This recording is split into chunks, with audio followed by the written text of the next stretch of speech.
Michigan has some of the best drag. I've got to experience a lot of drag in a lot of different spaces. And there's a space for somebody to really succeed and elevate what's already here and give a voice and give a space for what's already here. We work very hard, and everything we do, sometimes we don't feel like it's being noticed. A lot of us hold 2-3 jobs on top of doing drag just to support the cost of drag. It's not easy in any shape or form. There are so many entertainers. It is very competitive in this industry. So not every pageant is the same.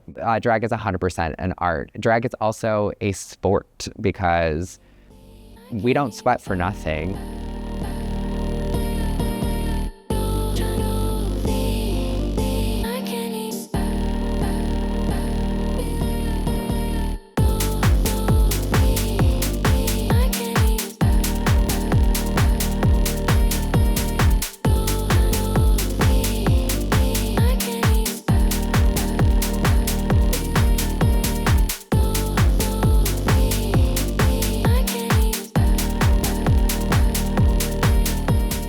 We decided that we wanted to do the pageant at the River Raisin Center for the Arts. Having a stage, having lights, having a sound system, having dressing rooms, that's all very important to a pageant. So it was a no-brainer that it's right next door to St. Mary's Park, where Pride is at, and it's a historical landmark here in Monroe.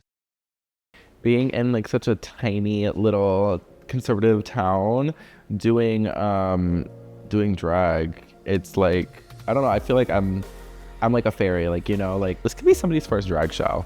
And I remember my first drag show like it was yesterday. So I want to make sure I'm giving them something that they're going to want to remember, not something that they don't. So I felt like it was my calling to step into my non-binary identity, embrace that, showcase that, proudly wear this sash at any event I can wear it at, because some people don't know what mix stands for. So it gives me that gateway to have that conversation about gender identity. And I think, you know, in America, we do have the right, and we should continue to have the right to explore our identity and live most authentically. I feel like a lot of the struggle is people don't know trans people, especially somewhere like Monroe. You might not know someone who's trans, and that can be scary for some people. And, you know, with that kind of hate and fear kind of comes misunderstanding, misconception of the community. And to be able to be someone that can pivot that narrative is literally all that I'm here to do. I feel like that's what I do drag for. You should, when you do pageantry, put your whole heart, soul into it, because if you're crowned, you're holding that title for an entire year and representing an entire community. Drag is a business. It's a walking business. I'm an entrepreneur, even standing here. But I wanted to make sure when I did drag that I was comfortable in my life. Pride allows a space of understanding and acceptance for both people a part of the community and people who are not part of the community. So to have that space opens the door for that 12-year-old who's questioning or figuring out who they are, to know that they have people who will be there for them and accept them. Spaces that don't have Pride and don't have LGBT centers, those kids don't know what to do, don't know who to go to. I'm honored to be here. I try to make sure to speak into these spaces as much as I can. And it's a huge mission of mine in and out of drag, day and night, to make sure that small town communities have loud voices like myself to really like spearfront this and make sure that they know that wherever I am, they're safe. We all are opening ourselves up to this environment, to this space, and allowing all the queer community from Monroe and around to really come into this space and express themselves. And I'm especially excited to see what the contestants do, because that's really the most exciting part for me, is when you really like flesh out these ideas and you give them rules, you know, and you see how they run with it.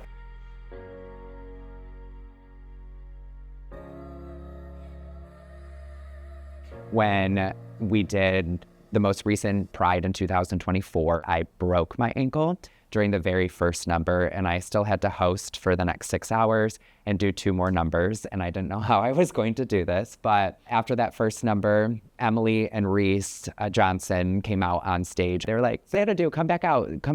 And I was like, okay, and walked out, and they surprised me with a crown and a sash as the first inaugural Miss Monroe County Pride. I think for Xanadu, it meant a lot because it's the first title that Xanadu held, but I think it meant way more for the very young queer Zach back in the day that didn't see any representation of themselves in Monroe. Knowing that there is a community here for them, especially Prism, especially Embrace. If you ever need anybody, make sure that you contact them because they're here. And back in the day, we didn't have those resources. So they're here for you, they're free, and they're wanting you to be there, and they want you to be here.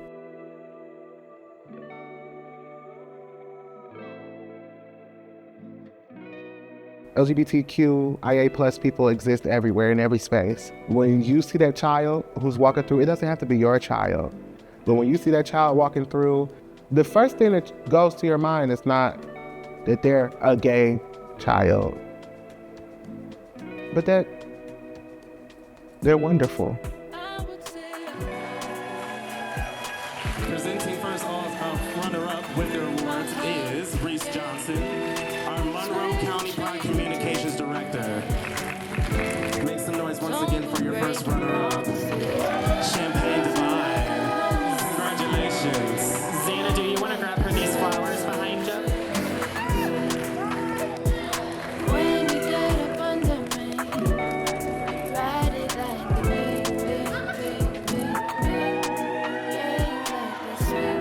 And ladies and gentlemen, I think the suspense is beginning us. Contestant number 4, Mars. Make some noise for Mars.